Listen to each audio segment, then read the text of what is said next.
Denny Hamlin won in controversial fashion. I'm gonna just zip my lips. Matthew, you can go first. Damn it. Davey can refute, whatever, rebuttal, and we'll go from there. So I like that we're Matthew. prefacing this as if Davey and I weren't like on the same page when we were talking about this earlier. I think it sucked because it wouldn't be much of a podcast if we all agreed. So Yeah. I'm the closest one that disagrees with everyone, so I have to be the guy who's gonna get the heat, Yeah. and that's fine. I'll accept it. Heat. You'll yes and this week. Battling for the lead, late restart. Basically the exact same thing that happened last year. Denny Hamlin on the inside, Chevy driver on the outside. Hamlin washes up. Car on the outside gets into the wall. May or may not be contact, and Ho's mad afterwards. And I don't know really how to leapfrog into this, but like I'm not against the idea of that Kyle Larson has one coming, because God knows he's run a lot of people into the wall in the last year and a half. But it was like what I was saying, Denny Hamlin plays innocent in his interview. Maybe he did think he didn't do anything wrong, but it's like you did the same thing 2 years in a row. I feel like you know what you did. Makes the excuse of like, oh, we had a lane to the outside, and it's like, well, you had like 3 to your inside, so that kind of doesn't make sense. And it's just in my opinion, the consistent victim complex from Denny Hamlin of like, why is everybody mad at me? But then when it happens to him, he's like, oh, this guy sucks and I hate him. I don't know. Just frustrating. Same old thing.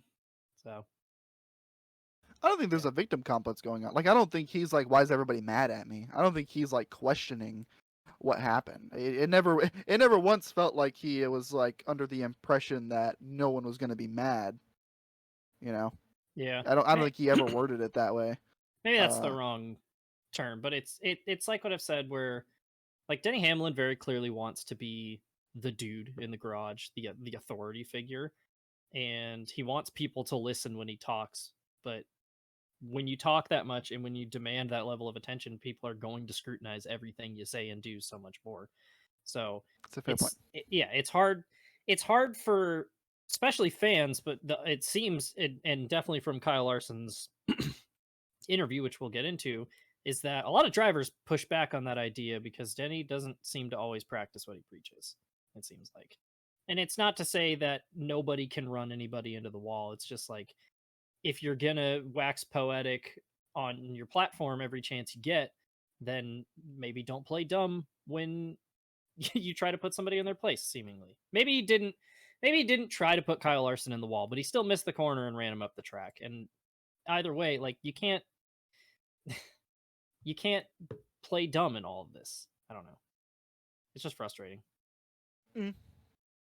Yeah, that like to a level, like I've this discussion is going to be done to death. Everything I say is there's not going to be an original thought here. Someone will have said this.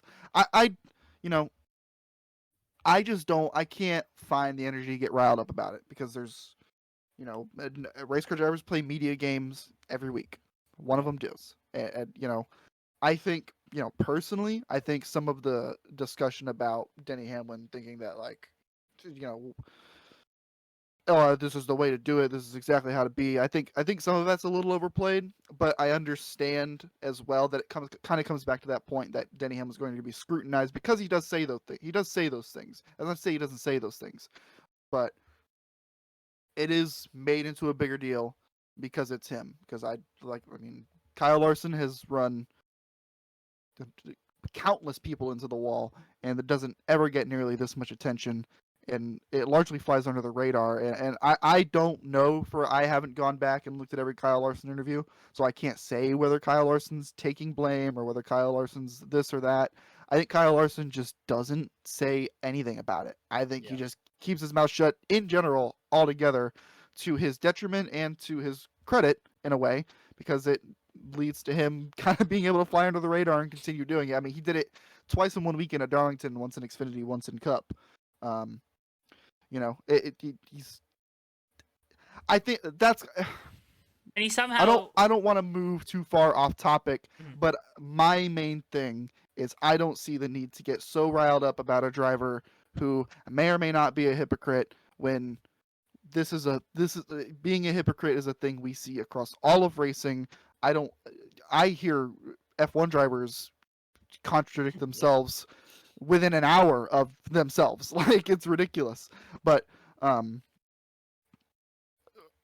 you know, I wish I could disagree more to have a good, fun little argument. But I see why people are mad, but I myself can't find that energy because I just don't see how it's that much different than a million other things that we see all the time.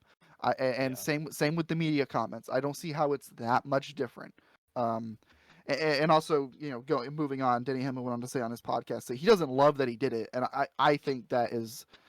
No, I believe him. I mean, he's friends with Kyle Larson. He doesn't feel all warm and fuzzy that he put him in the wall, Like I've been glad that I have won races, or been glad that I have performed well in sim racing and karting, and still felt bad about the fact that maybe I overran someone, So that is a real thing. I believe him, and also if you don't believe him, you're probably the same person that clowned him when he admitted to doing something to Ross, and he got penalized for it. Yeah. And now you want him to admit it. So there's no, I don't think there's any winning here. No, and maybe he did that to himself. I'm not going to say he didn't do it to himself. I remain neutral on that, but there's no winning. There's no way he's getting out of this like without getting booed or without all this stuff. And looking at the incident itself, rewinding back to the incident, the more I watch it, there's an onboard posted from behind the incident as well. The contact was very minimal. It really actually wasn't as bad as it looked from that initial angle on TV. Yeah, the live view made it look like he just straight punted Larson into the fence. Yeah, and so I could believe that he genuinely for a little bit thought that there wasn't contact. He went back and looked at the replay and he maintained it. I think he's just saying that for his podcast because there's no way. Because there was definitely a little bit of contact. There's no way there wasn't. That he is just wrong. His hood flaps were literally up. Like those usually don't come up without hitting something. Yeah. Or and like even that, like you can kind of maybe make a case for like the air being moved around because the air gets turbulent when cars get that close side by side. But it just looked so much like there was just a brush, just a rub, just enough to send Kyle Larson to the top. And Kyle Larson, he's done this before too, where he's gotten hit and then he just throttles it. So maybe it didn't make it that much better. Phoenix, with Ryan Newman come to mind. Darlington. Darlington as well. Yeah. This year. Wow, what the hell am I thinking? Yeah. I wanted to. Good. I wanted to real quick go back to that Darlington because you mentioned it. Ross kind of gave it back to him and stuff, and yeah, Ross screwed up, and we talked about it at that time, and Larson was so upset over that. Yeah. Felt like this situation should have been a little more upset than maybe Darlington with the way because he didn't do anything to Denny in that race. I actually genuinely agree. That's a good point as well. But they're friends. That was the thing too. That like, it just seemed completely unprovoked if it was intentional. I don't think it was intentional. I think it was just kind of careless. Yeah. But when you're talking about the levels of scrutiny, I think the biggest part is like we're saying is Denny talks a lot. And like every time there's an incident with Denny Hamlin, my initial reaction is like, God damn it, I'm going to have to hear about this for the next 2 weeks.